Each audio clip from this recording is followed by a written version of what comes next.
Rustem Umerov will lead Kyiv's delegation in the upcoming peace talks with Russia this Wednesday, as confirmed by President Volodymyr Zelensky. The talks come amid continued conflict, with Moscow downplaying hopes for progress, citing differing views on ending the war. Umerov's delegation will include representatives from Ukrainian intelligence, the Foreign Ministry and the President's office. Russia has yet to announce its team. In the previous round of talks, Moscow was represented by a hawkish historian, Vladimir Medinsky, who Ukraine dismissed as not a real decision maker. Zelensky outlined key discussion points, including securing the release of captives, returning abducted children, halting killings and preparing for a leaders' meeting. However, earlier negotiations in Istanbul failed to yield any major breakthroughs towards peace. Moscow's increased airstrikes suggest it is not committed to halting its offensives, according to many experts. Well, joining us on the programme, Glenn Grant, an ex-advisor to the Ukrainian Defence Minister, who joins us from Riga, Latvia. Glenn, thank you ever so much for taking the time, as always, to join us on the programme.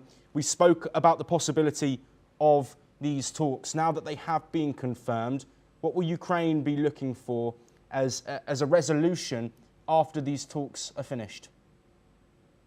Well, I mean, it's obviously that Ukraine had to support talks because they've got to stay on side with the US. So I don't think they'll be expecting too much about the war in general. But what they will be looking for is to see whether they can push forward anything to do with the return of the children that have been abducted. The exchange of prisoners seems to be now a pretty much done thing, that each side will exchange prisoners. And I don't see that stopping in a hurry, because even the Americans want to, the Russians want to show that they are doing things in good faith.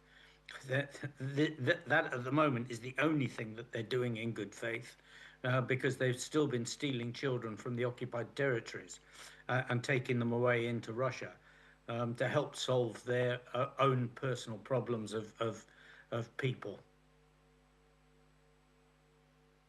The Ukrainian delegation who will be sent, questions raised about the calibre of negotiators sent by the Russian side. How key is it that Russia sends decision makers to these discussions in order for any progress on peace to be made? I'm not sure that they will.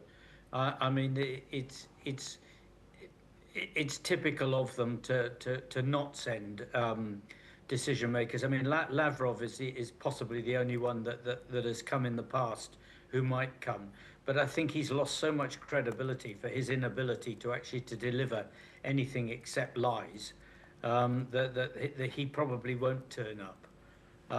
So if they don't send anybody of any value, then it just highlights that Russia is not serious about peace talks at all.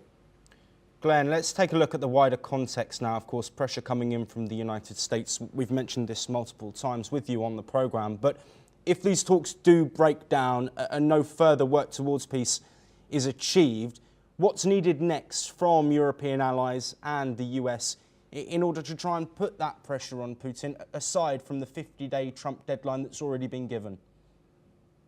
Well, I mean, starting with the Europeans, I mean, they must have by now grasped that the coalition of the willing to provide troops if there's peace is a dead duck. And they've spent so much time doing this and trying to organise who's going to do what, where and when. And of course, nothing is happening on that at all. So they've got to change their tune and start thinking about actually war fighting, and even perhaps war fighting themselves, because Russia keeps moving forward. America, I mean, goodness knows what Trump is going to do. I mean, he's given Putin 50 days. My guess is he'll find an excuse for giving him another 20 or another 2 weeks or another 6 weeks. But